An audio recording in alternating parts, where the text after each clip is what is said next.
local, late breaking. This is NewsWatch 12 this morning. Good morning. The time is 6 a.m. on June 4th. Welcome to NewsWatch 12 this morning. I'm Damian Alvarado. And I'm Carlos Murrieta. We first want to turn over to Storm Tracker 12 meteorologist Sarah Crest for a look at our weather. And Sarah, I know you said it's been a repeat recently, but how warm is it going to be as we're stepping out outside? Well, this morning, if you liked what yesterday felt like, it's definitely going to be on the cooler side. Just like the past couple of days, we're going to be feeling it again today. Right now, we're at 52 to Eureka, Gold Beach are at 54, Medford at 50, over east side on the even cooler side, 45 right now. Light winds across the region, a bit more breezy as we're along the coast for us today. And we're going to see those continue to pick up, and it's going to be a pretty breezy afternoon for us, especially if your area is over west side and into Northern California. But those highs today will be feeling rather pleasant for us. They'll be right around normal for this time of year, maybe a few degrees above into some areas, but it's definitely going to be feeling the most comfortable out of the days we have to come, because we will be warming things up starting tomorrow as we switch over into a new pattern, and then we'll see those temperatures climb as we're moving to the end of the week into the weekend. So back by our Friday into the Rogue Valley, we'll be back up into the 90s. Still expecting plenty of sunshine around the region as well as we're working into the next couple of days. So I have more details for you coming up in your next forecast. Fire season is nearly in full swing across our region as fire officials announced June 6th as the start of fire season for Curry, Klamath, and Lake counties. While Curry County will enter fire season with low fire danger, both Klamath and Lake counties will begin at a moderate fire danger level. In just a couple of days, fire restrictions will be in place from the coast in Curry County to the edge of Lake County. South Central Oregon Fire Management Partnership says restrictions apply to all private, county, and state wildlands, which includes national parks and forests. So these restrictions apply for Crater Lake National Park. All burning without a permit will be prohibited. For industrial fire precautions, fire extinguishers must be in all vehicles and with any chainsaws on site. Power equipment must be monitored for 1 hour after shutdown for the day, and smoking while working or traveling through the forest will also be prohibited.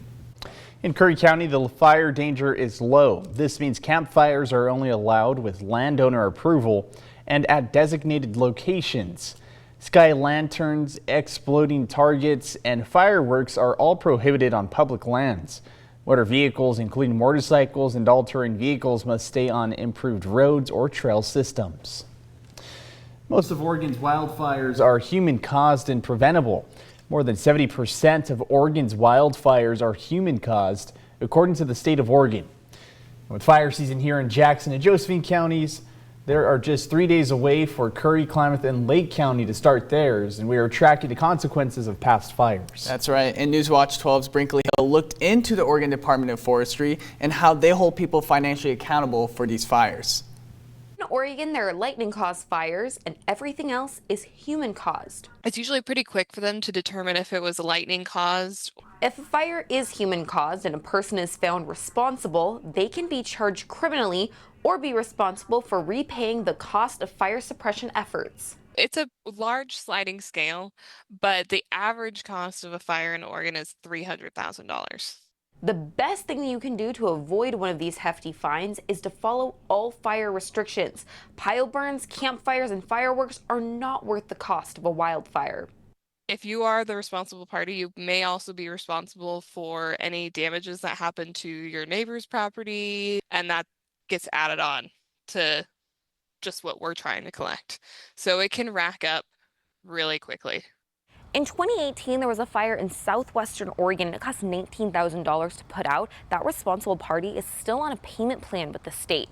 And you might remember the Moe Creek fire in 2019. It cost $5,000 to put out, and that responsible party is still in restitution with ODF. And sometimes these larger fires do take longer to go through this legal process. So the Slater fire in 2020, it's taken 5 years for the state to charge the responsible party the $1.8 million of costs. In cases of debris burns, they're held accountable majority of the time. During fire season, you can never be too careful, but NewsWatch 12 will always keep you updated with the latest regulations and tips to prevent wildfires. From Medford, I'm Brinkley Hill. You can head to kdrv.com to find more information on the investigation process for wildfires in Oregon and what fires are in the process of being paid for. In Siskiyou County, your evacuation zone may have changed after emergency services and fire agencies updated the zoning map. Not only have some zone boundaries been adjusted, some have split and some have different prefixes. For example, Montague zones are no longer SIS. They are now listed as MTG. Greenview receiving a new prefix, which is GVW. These changes were made to make evacuation information clearer, faster, and more community specific. To look up your zone, you can head on over to our website, kdrv.com. 6 months after the historic park fire in Northern California, continued restoration efforts are set to begin this coming Monday along State Route 172. 172 will be closed from Mount Layson Avenue to about 5 miles east of the junction with State Route 36. More than 4,000 trees in this area were damaged in the park fire as they will be removed during this closure. The closure is anticipated to last through the end of September. This morning, a bill allowing Oregon Governor Tina Kotek to appoint a U.S. Senator for the state in the event of an unexpected vacancy is now just a governor's signature away from becoming law. In a 31-24 vote, lawmakers in Oregon House passed Senate Bill 952. The legislation would give Governor Kotek the authority to appoint someone from the same political party as the outgoing senator.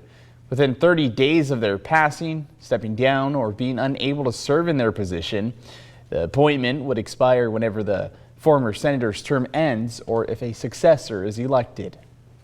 Also new this morning, the Oregon Senate have passed Senate Bill 347A relating to the use of farmland when it comes to illegally growing marijuana.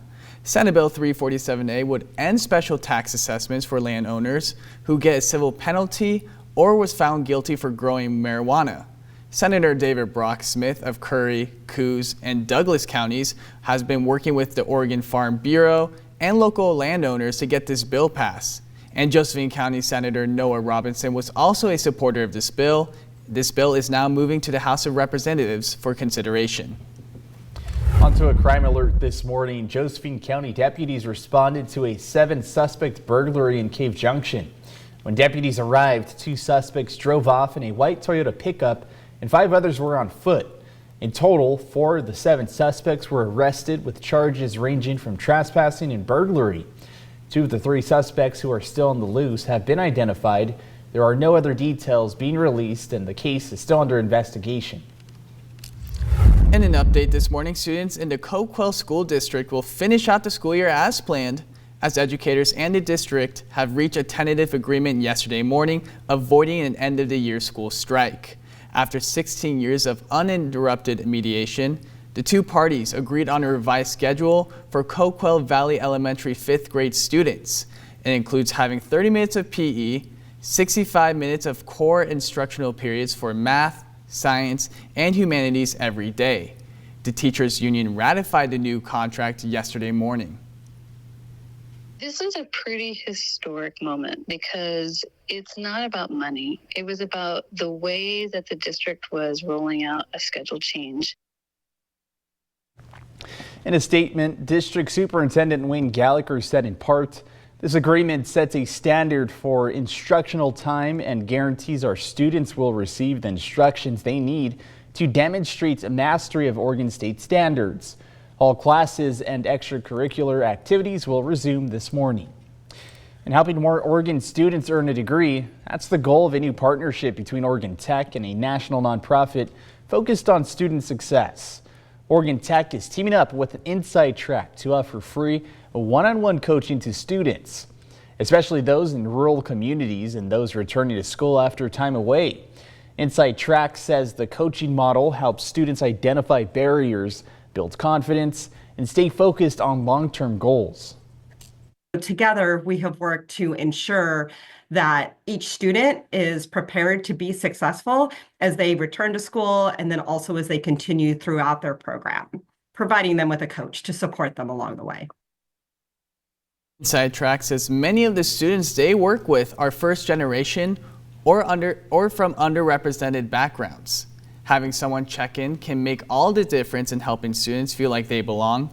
The Oregon nonprofit works with over 140 schools nationwide, providing personalized guidance to help students navigate academically, financially, and life challenges.